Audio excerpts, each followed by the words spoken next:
नाम क्या है? आदमी पूछता है आदमी से, तेरा नाम क्या है? ये है वो नाम। आपकी कोई पहचान नहीं अगर आपका नाम नहीं। आदमी आदमी आदमी आदमी, इतने आदमी हैं, कैसे पहचान होगी? तो नाम से पहचान है। ये फलां कुमार है, फलां सिंह है, फलां है, फलां है। नाम लेंगे आप झट से खड़े हो जाएंगे। उसी तरह जिसने सारी सृष्टि को बनाया है, सारी खलकत को बनाया है, देव महादेव को बनाया है, ब्रह्मा विष्णु महेश को बनाया है, सारी सृष्टि को बनाया है और अपना नूर आत्मा देके सबको जिंदा कर दिखाया है, उसका भी कोई नाम है। उसको नाम से बुलाया जाता है। भगवान, गॉड तो सभी को कहा जाता है। जो देव फरिश्ते हैं उनको भगवान कहा जाता है। जैसे आदमी आदमी, वैसे भगवान भगवान बहुत सारे हैं। भगवान कहने से कैसे आएगा कोई? उनकी अलग पहचान है। हर किसी का कोई ना कोई मूल मंत्र है।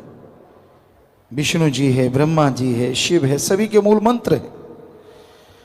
तो उसी तरह जिसने सारी सृष्टि को बनाया है, जो मुक्ति का दाता है, सच्चा मोक्ष दे सकता है, यानी जीते जी गम दुख दर्द चिंता परेशानियों से मुक्ति और मरणोपरांत आवागमन जन्म मरण से मुक्ति, ऐसा जो ताकत है उसका भी एक नाम है। वो मूल मंत्र है जो कि सत्संग के बाद पीर फकीर मालिक के हुक्म से दिया करते हैं। वो उसका नाम है। वो आदमी का नाम नहीं, देव फरिश्ते का नाम नहीं। उस नाम से जब उसे पुकारते हैं तो वो चला आता है। सच्चे दिल से, भावना से उसको बुलाएं, क्योंकि बहुत सारे पर्दे हैं। आदमी कहता है कि वो तो कण कण में, जर्रे जर्रे में, सारे धर्मों में लिखा है, उसको आवाज देने की क्या जरूरत है? वो तो हमारे अंदर है, हर जगह है। बिल्कुल वो आपके अंदर है, हर जगह है, लेकिन आपकी आत्मा ऐसे पर्दों से जो सूक्ष्म है लेकिन बड़े जबरदस्त हैं, उनमें कैद होकर रह गई है। काम वासना, क्रोध, लोभ, मोह, अहंकार, मन, माया, ये 7 पर्दे ऐसे जबरदस्त हैं, या यूं कह लें 7 दीवारें हैं जिसमें आत्मा कैद हो गई। भगवान पास बैठा है लेकिन वो पर्दों की वजह से वो नजर नहीं आ रहा। आवाज देते हो, उन पर्दों से बाहर नहीं जाती। तो जब आप गुरु मंत्र, वो नाम ले लेंगे, उसको बाय नेम पुकारेंगे, तो ये पर्दे धीरे धीरे गिरते जाएंगे, टूटते जाएंगे। कई लोग कहते हैं मैं सच्चे दिल से उसका नाम पुकारा, फिर वो बोला क्यों नहीं? ऐसा नहीं। आपके वो 7 पर्दे टूटने में देर है, फिर तो आपको बस जरा सा पुकारने की जरूरत पड़ेगी, यानी सेकंड के 100वें हिस्से में वो सुन लेगा। इतना जबरदस्त है वो मालिक। पर जिस मक्कड़ जाल में आप कैद हैं, वो 7 के चक्रव्यूह में जो आप फंसे हुए हैं, उनसे निकलने के लिए एक बार उन पर्दों को हटाना होगा, एक बार उन पर्दों को तोड़ना होगा, और वो पर्दे जरूर टूटेंगे, वो पर्दे जरूर खत्म होंगे। पर तभी जब आप मालिक के नाम का सुमरन करेंगे, बार बार उसका नाम पुकारेंगे, तो ये पर्दे टूटते चले जाएंगे। फिर आत्मा और परमात्मा के बीच कोई पर्दा नहीं रहेगा। बेपर्द वो मौला, वो राम, सतगुरु, अल्लाह, वाहिगुरु नजर आएगा। पर जब तक पर्दा नहीं टूटता, सुमरन करना होगा। कैसे टूटेगा, कितनी देर में टूटेगा, ये तो आपकी भावना पे निर्भर है। सर्वोत्तम भावना, बैराग में तरीके से तड़प के पुकारोगे अगर, तो हो सकता है पर्दा कुछ मिनटों में टूट जाए। और अगर सुमरण कर लिया, फिर बुरे कर्म कर लिए, फिर सुमरण कर लिया, फिर ठगी बेईमानी भ्रष्टाचार बुरे कर्म करते रहे, तो पर्दे तो नहीं टूटेंगे, लेकिन आत्मा कुछ हद तक आजाद रहेगी। बुरे कर्म छोड़ने से ये पर्दे टूटने शुरू होंगे, या दूसरे शब्दों में इन पे कंट्रोल आना शुरू होगा। मन दौड़ने से रुकेगा, काम वासना क्रोध लोभ मोह अहंकार से आप बच पाएंगे। तो इन पर्दों को हटाने के लिए जरूरी है आप सत्संग में आए और सत्संग में संत पीर फकीर जो मालिक का नाम बताते हैं उसका अभ्यास करें। धर्मों में यह लिखा है, आदमी का पहला काम, पहला कर्तव्य, पहला फर्ज ओम हरि अल्लाह वाहिगुरु गॉड खुदा रब की भक्ति इबादत करना है, उसका नाम लेना है, उसके नाम का जाप करना है। ये आदमी का पहला कर्तव्य है, पहला फर्ज है। इसलिए आप मालिक के नाम का सुमरन किया करें। अब आप निगाह मार के देखिए कितने के लोग हैं जो नियमानुसार मालिक का नाम लेते हैं। आप निगाह मारेंगे तो पता चलेगा बहुत कम लोग मिलेंगे जो नियमानुसार परमात्मा का नाम लेते हैं। कहते जी टाइम नहीं मिलता। आपके पास खाने का टाइम है, पीने का टाइम है, घर परिवार बनाने का टाइम है, धन दौलत जमीन जायदाद के लिए ठगी कैसे मारूं, बेईमानी कैसे करूं, रिश्वत कैसे लूं, दूसरे की जेब कैसे काटूं, दूसरे का सामान कैसे दबाऊं, दूसरे की मजबूरी का फायदा कैसे उठाऊं, किसी को ब्लैकमेल कैसे करूं। सारी प्लानिंग के लिए टाइम है। टाइम नहीं है तो ओम हरि अल्लाह वाहिगुरु का नाम लेने के लिए। क्यों नहीं है टाइम? ये सब आपके बहाने हैं। टाइम है, ये आपका भ्रम है जो आपने बना रखा है, या यूं कहीं ये मन का जवाब है जो आपने तैयार कर रखा है। मेरे पास तो टाइम नहीं है। सब झूठ, 100% झूठ। सबके पास टाइम है। भगवान का नाम कोई रस्साकसी तो है नहीं जिसके लिए प्रैक्टिस करनी पड़ेगी। भगवान का नाम तो कोई गेम तो है नहीं जिसके लिए पहले अभ्यास करना पड़ेगा। सीधा नाम लिया और जुबान से शुरू हो गए, बस। ना प्रैक्टिस की जरूरत है, ना कोई पहले शरीर बनाने की जरूरत है, ना घर परिवार छोड़ने की जरूरत है। आप जीभा से, ख्यालों से मालिक का नाम ले सकते हैं। फिर टाइम का क्या चक्कर है? सफर कर रहे हैं, गाड़ी में बैठे हैं, गाड़ी चलती जाएगी और जीभा राम के नाम में लगी रहे। हाथ कारवल और ध्यान रब यारवल, आसान सा काम है। आप काम धंधा हाथों से पैरों से करते रहिए और जीभा से ख्यालों से मालिक का नाम लेते रहिए, कोई दिक्कत ही नहीं है। तो भाई उस प्रभु के नाम से सब डरते हैं। हम जब छोटे होते थे, कोई काग आके बैठ जाता था, कौआ, तो उसको परिवार वाले या जो भी भाई लोग होते थे तीर तीर तीर करते और वो भाग जाता था। तो राम नाम से तो लोग ऐसे डरते हैं जैसे तीर से कौआ डरता है। पता नहीं चक्कर क्या है।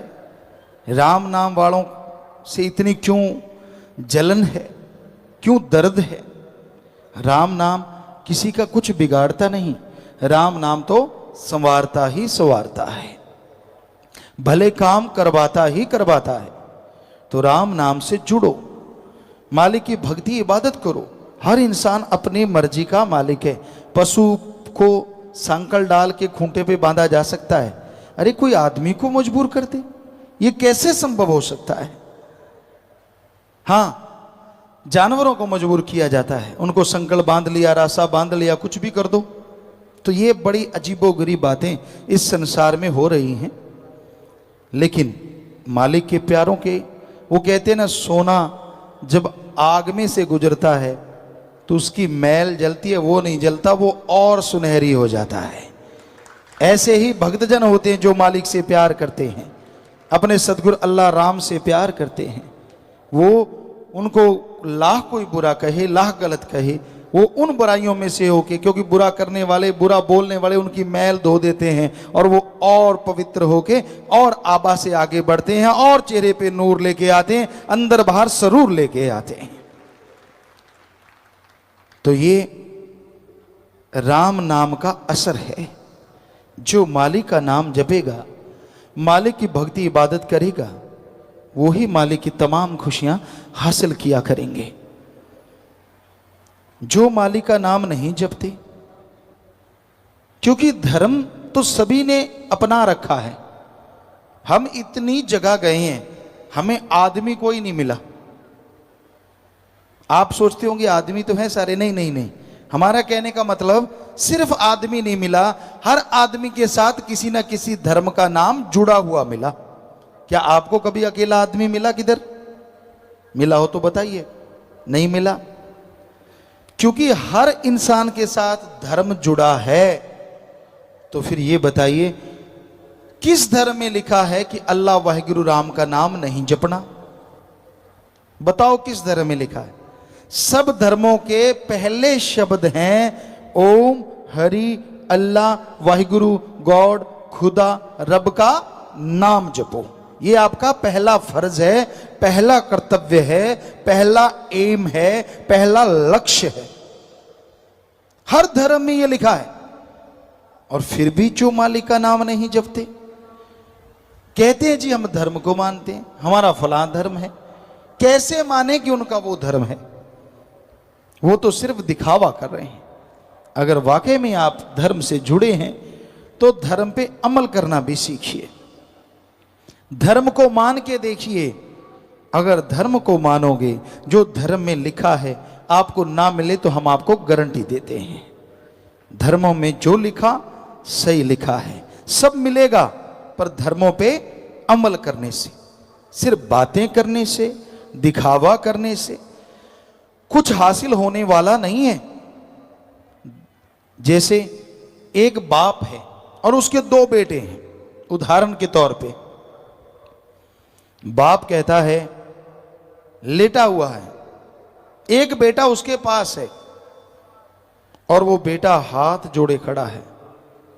क्या कहता है? बड़ा श्रद्धा, बड़ी भावना, हे पिताजी मैं आपसे बहुत प्यार करता हूं, हे पापा, हे बापू मैं आपसे बहुत मोहब्बत करता हूं। बाप कहता है ठीक है पानी पिला। वो बच्चा हिलता नहीं, नहीं पिताजी मैं तो आपसे बहुत प्यार करता हूं, मैं आपके बिना जिंदा नहीं रह सकता। बाप कहता है अरे पानी चाहिए, नहीं हिलता। पिताजी मैं तो बहुत प्यार करता हूं, मैं तो आपसे बहुत मोहब्बत करता हूं, आपके बिना जी नहीं सकता। बाप फिर चिल्लाता है मुझे पानी चाहिए। दूसरा बेटा बाहर गया होता है, उसको वहां आवाज सुनती है, वो दौड़ा चला आता हांफता हुआ, पानी का गिलास भरता है, अपने बाप को देता है, पांव के हाथ लगाता है, चला जाता है।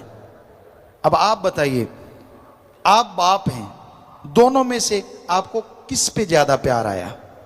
उस पे जो हाथ जोड़ के श्रद्धा से कह रहा है आप मेरे बड़े प्यारे हो, मैं आपके बिना जी नहीं सकता, या उस पे जिसने दूर से आपकी आवाज सुनी और आपको पानी पिलाया, पांव के हाथ लगाए, चला गया, बोला कुछ भी नहीं? तो सीधी बात है उस पे जिसने पानी पिलाया। तो ऐसे हैं धर्म। धर्म को लोग, आप धर्म तो धर्म है जी, वाह जी वाह, माथा टेक लिया, सिर झुका दिए, कपड़े पहन लिए। ये है वो बेटा जो पास खड़ा कहता है मैं तेरे से बहुत प्यार करता हूं, मैं तेरे पे आशिक हूं, मैं तेरा फला हूं। अब एक बेटा ये सब अड़ंग बड़ंग नहीं करता, लेकिन धर्म की बात सुनी और सुन के अमल करना शुरू कर देता है। तो बताइए धर्म बनाने वाले और भगवान किस पे खुश होगा? जिसने सुन के अमल करना शुरू कर दिया, क्योंकि उन्होंने लिखा इसलिए कि लोग अमल करना शुरू करें और जिंदगी में खुशियों से माला माल हो जाएं। तो भाई धर्म को अगर कोई मान ले तो दुख नहीं आते। दिखावा ना करो, ढोंग पखंड ना करो। दिखावा करने से धर्मों में लिखा रहमो करम, दया, कृपा दृष्टि नहीं मिलेगी। अगर आप कृपा दृष्टि के पात्र बनना चाहते हैं, अगर आप प्रभु के नाम के काबिल बनना चाहते हैं, तमाम खुशियां हासिल करना चाहते हैं, तो आप प्रभु के नाम का जाप किया करो। दिखावे की जरूरत नहीं है। जैसे मर्जी कपड़े पहनो, अरे जंगलों में नंगे रहने वालों को भी भगवान मिल जाता है। कपड़ों से उसको कोई लेना देना नहीं। आपकी पसंद, बनैन पहन लो, कच्छा पहन लो, कुर्ता पजामा पहन लो, धोती चादरा पहन लो, भगवान को इन चीजों से क्या लेना देना है।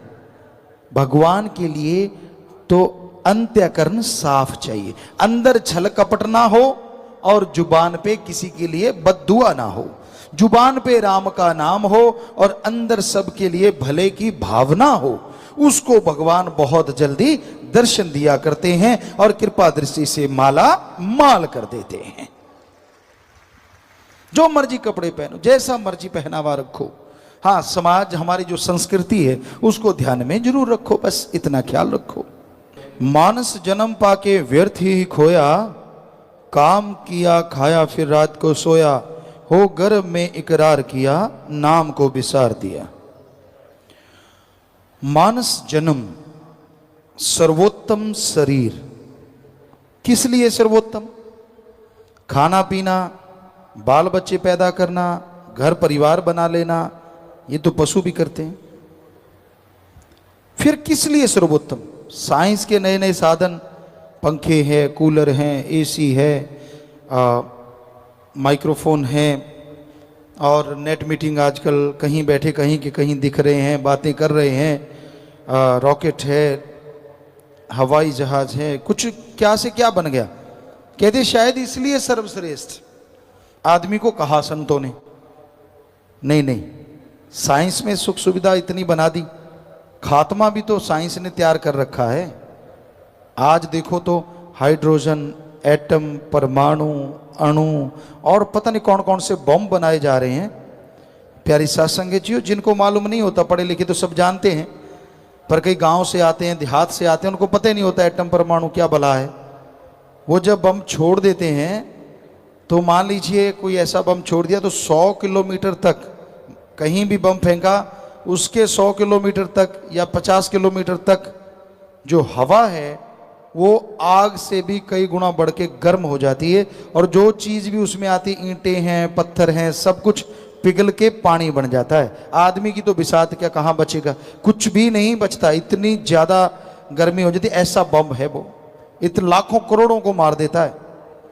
और उससे भी बड़े बड़े बन गए हैं, हाइड्रोजन है, अणु है, पता नहीं कौन कौन से बनाए जा रहे हैं। तो क्या इसलिए संतों ने कहा कि भाई तू साइंस में ऐसा कुछ करेगा तू सर्वश्रेष्ठ है? नहीं नहीं, सिर्फ एक ही कारण है। ऐसा तो पशु आगे हैं अगर ऐसा देखा जाए। कारण वो ये है कि आदमी के शरीर में रह के जीवात्मा प्रभु अल्लाह वाहिगुरु राम का नाम लेके मालिक को पा सकती है। इस मृत्यु लोक में भगवान को पाया जा सकता है, भगवान के दर्शन हो सकते हैं। तो वो सिर्फ और सिर्फ मनुष्य को, पशु पक्षी परिंदे ऐसा नहीं कर सकते। ये ऐसी बड़ी बात है जो इसके बराबर और कोई बात दुनिया में हो ही नहीं सकती कि कलयुग में मृत्यु लोक में भगवान के दर्शन हो जाएं और मोक्ष मुक्ति मिल जाए। ये सिर्फ और सिर्फ मनुष्य कर सकता है, पशु पक्षी परिंदे घास फूस पेड़ पौधे कोई नहीं कर सकता। इसलिए संतों ने मनुष्य को सर्वश्रेष्ठ बताया हर धर्म में। अब आप देख लीजिए, एक तरफ तो धर्म का नाम है और दूसरी तरफ क्या आप ये काम करते हैं? क्या वाकई आप ये बात बताते हैं? सुमरण करते हैं, भक्ति करते हैं, इबादत करते हैं, राम का नाम जपते हैं? अगर नहीं तो आप सर्वश्रेष्ठ कहलवाने के हकदार कैसे हो गए? क्योंकि पशुओं के तो जीते जी मलमूत्र गोबर के काम आ जाती है, मरने के बाद हड्डियां चमड़ा सब काम में आ जाता है। आपका तो जीते जी ये सामान संभालने में लोगों को फिक्र लगा हुआ है कि आदमी का मलमूत्र कहाँ संभालेंगे, इतना बढ़ता जा रहा है। और मरने के बाद अलग से टैक्स लगता है, लकड़ियों का खर्चा अलग से है, बिजली का खर्चा अलग से है। ये तो सत्संगी हैं मालिक के प्यारे जो जीते जी भी काम आते हैं, जीते जी भी। किसी की जान बचाने में अपनी जान कुर्बान करने को तैयार हो जाते हैं, जीते जी गुर्दा देने के लिए तैयार बैठे हैं, और मरने के बाद पशु नहीं कर सकते वो कर दिखाते हैं सत्संगी। अपनी आंखें दान करते हैं, अपना शरीर दान करते हैं, जिससे पूरी मानवता का भला होता है। ये है धर्मानुसार, बल्कि उनसे भी 2 कदम आगे बढ़ के। ये किसी ने सोचा ही नहीं था कि ऐसा भी मनुष्य शरीर का काम आ सकता है, या ऐसे भी मरने के बाद ये काम देगा। तो है ना कमाल।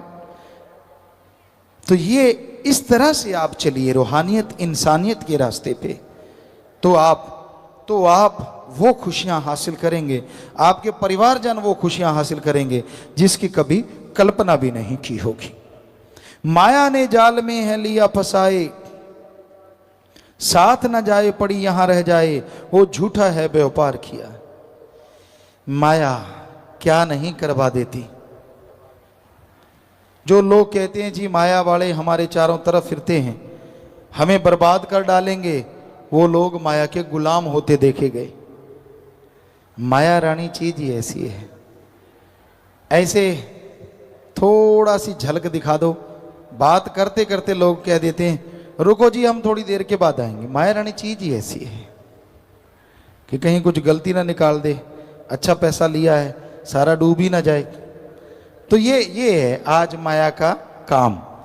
ये झूठ को बढ़ा चढ़ा के पेश करती है माया रानी, और सच को दबा देती है। लेकिन सूरज बादलों के दबाने से कभी दबा नहीं करते। राम नाम, अल्लाह मालिक का नाम माया के फंदों को पल में बिखेर देता है। ये माया के फंदों का गुलाम नहीं बनता। राम नाम में इतनी शक्ति है, राम नाम में इतनी ताकत है। तो राम नाम के रास्ते पे जो चला करते हैं, मालिक से जो सच्चा प्यार इश्क किया करते हैं, अरे उनके बंद बंद कट जाया करते हैं, पर जुबान से उफ तक नहीं आया करती। ऐसा इतिहास बता चुका है। और जो माया के गुलाम होते हैं, जिंदगी भर ठोकर खाते हैं, चंद नोटों के लिए वो अपना जमीर बेच देते हैं। दुनिया थू थू करती है और आगे दरगाह में नरक दोजख में उनको जलना पड़ता है। तो माया का जाल सुनहरी है। माया के सब्ज बाग बहुत है, बड़े सब्ज बाग दिखाए जाते हैं माया से। तो ठगी मारेगा, क्या मिलता है तनख्वाह से, बता कितना कमा लेता है। सीधी बात यहां से शुरू होती है, कितनी तनख्वाह है तेरी? 10,000 महीना, 15,000 महीना, 20,000 महीना। हम 10 लाख देंगे, हम 20 लाख देंगे, हम 30 लाख देंगे, हम करोड़ों देंगे। आदमी हिल जाता है। कैलकुलेट करते हैं पढ़े लिखे, यार साल का 10,000 से देखें तो 1,20,000 ही बनता है, और जो बैठे बैठाए 50 लाख दे रहा है। हाल हर्ज क्या है? यही तो आप भूल रहे हैं। माया होई नागणी जगत रही डहकाए, भरमा रही है लोगों को। जमीर दीन ईमान डोल रहा है लोगों को। माया होई नागणी जगत रही डहकाए, जो इसकी सेवा करे उसको ही ये खाए। कबीर जी के ये दोहा है कि ये माया के जो गुलाम हैं, जो माया के पीछे अपना दीन ईमान धर्म बेच देते हैं, ये माया ही उन्हें तड़फाती रहती है, चैन की नींद कभी लेने नहीं देती। आती बड़ी सुंदर लगती है। आपको बताया ना, कैलकुलेट करते हैं यार 10,000 महीने का मिलेगा 1,20,000, क्या मिला? और कहाँ बैठे बैठाए 20 लाख, 30 लाख, 50 लाख, इतने बड़े बड़े सब्ज बाग दिखाए जाते हैं। तू विदेशों में उड़ना जी, तू फलां जगह उड़ना जी, तू फलां करना जी, तू फलां करना जी। ये नहीं पता भाई, पाप जुल्म का कुछ भी कमाओगे तिल तिल पड़ेगा भरना जी, तिल तिल पड़ेगा भरना जी। चाहे यहां रहो चाहे कहीं भी जाओ, लेख जाणगे नाली ना जा बरमे नु। ओ कर्मों का लेखा जोखा तो हर समय हर जगह हर जीव को भोगना पड़ता है। इसलिए भाई जो लोग माया के गुलाम बन जाते हैं उन्हें समझ नहीं आती, क्योंकि वो माइंड वॉश इस तरह से किया जाता है, इस तरह से उनको शिक्षा दी जाती है, ऐसी ऐसी बातें की जाती हैं कि आदमी का दिन मान डोल जाता है कि हाँ यार बैठे बैठाए पैसा मिल रहा है, ना कुछ करना पड़े, बड़ी गाड़ियां होंगी, हवा में उड़ार होगा, इत्यादि इत्यादि इत्यादि।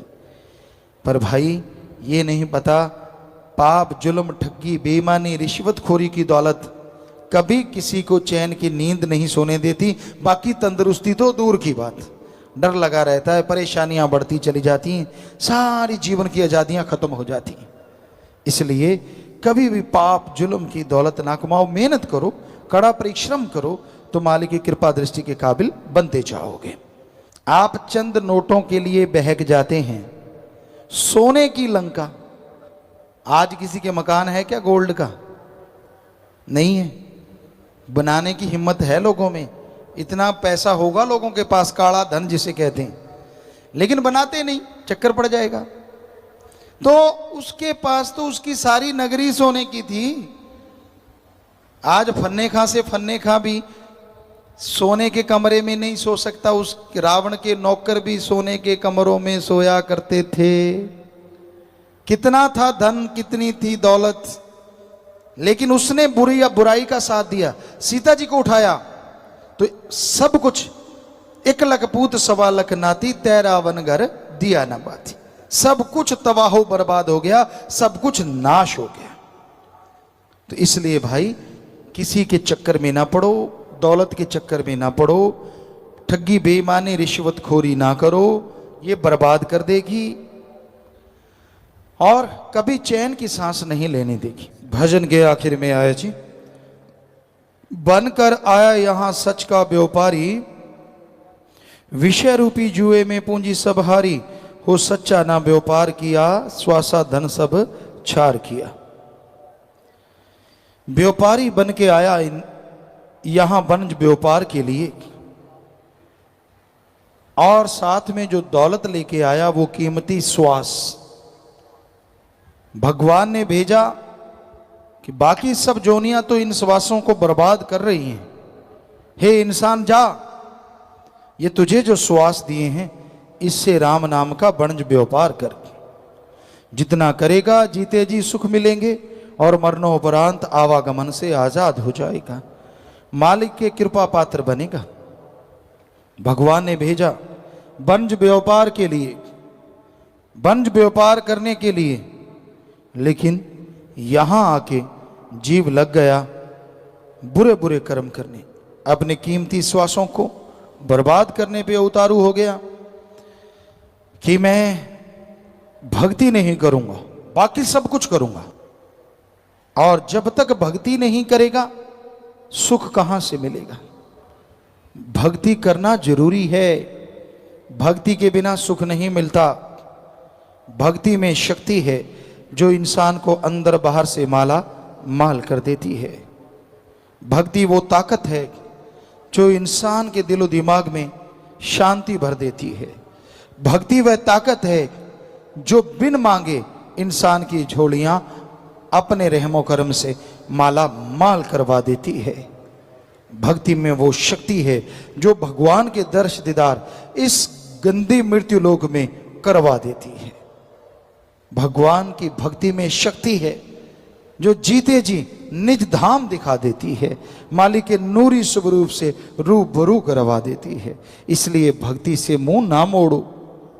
आपकी किसी से नहीं बनती, कोई बात नहीं, किसी की बात अच्छी नहीं लगती, चलो कोई बात नहीं, भगवान की भक्ति करो, क्योंकि वो आपके लिए अच्छी भूमि तैयार करेगा, वो आपके लिए अच्छा बेस बनाएगा जिस पे चल के आप खुशियों से माला माल होता जाएगा। इसलिए भगवान की भक्ति करना अति जरूरी है। इसी के लिए ये कीमती श्वास दिए।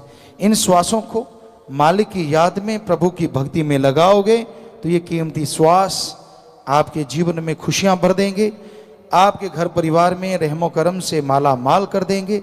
इसलिए भक्ति में मन लगाओ और उन लोगों का संग त्याग दो जो मन की राह पे चलते हैं, मनमते, जो गलत कार्य करते हैं, जो काम वासना क्रोध लोभ मोह अहंकार मन माया का हमेशा प्रचार करते हैं। ऐसे लोगों से परहेज रखो।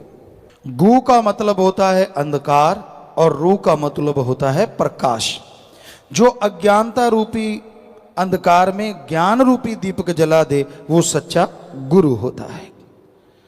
गुरु बिना गति नहीं है, गुरु बिना संसार सागर तर नहीं सकता। गुरु ही जहाज है, गुरु ही नाविक पतवार है, गुरु ही तारणहार है, क्योंकि गुरु भगवान से जोड़ता है और भगवान तारणहार, जहाज, सब कुछ है।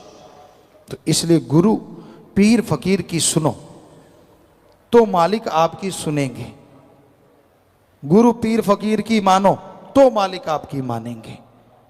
गुरु कभी नहीं कहता कि मेरी सेवा कर, गुरु कभी नहीं कहता मेरे लिए ये कर वो कर फलां कर। गुरु कहता है सबके भले के लिए जो होना है वो कर, परमार्थ कर, भला कर, नेक कर। और जो सुन के मान लेते हैं यकीनन मालिक उनका भला करते हैं, यकीनन मालिक उन्हें कोई कमी नहीं छोड़ते। तो गुरु के बिना संसार में कोई ऐसा पवित्र ग्रंथ नहीं, कोई आम ग्रंथ नहीं जो लिखा गया हो। टीचर, मास्टर, उस्ताद, गुरु ही पवित्र ग्रंथों को लिखने वाले। साइंस में भी वो गुरु उस्ताद जिन्होंने अच्छे अच्छे ग्रंथ लिखे, जिनको पढ़ के विद्यार्थी आगे तरक्की करते हैं, डॉक्टर बनते हैं, इंजीनियर बनते हैं या कुछ भी ऑफिसर बनते हैं, उनको भी लिखने वाले गुरु हैं। कोई भी आज तक ऐसा पवित्र ग्रंथ नहीं है जो सीधा आसमान से भगवान ने दिया कि लो आदमी तू पकड़ ले और ये तेरा है। भगवान ने भी अगर अपने शब्द लिखवाए तो वो गुरु के द्वारा आदमी के जरिए ही लिखवाए हैं। कोई भी ऐसा हो तो हमें बताएं, हम चैलेंज करते हैं, ऐसा कोई भी नहीं। तो हर धर्म में लिखा है गुरु की जरूरत थी, है और हमेशा रहेगी।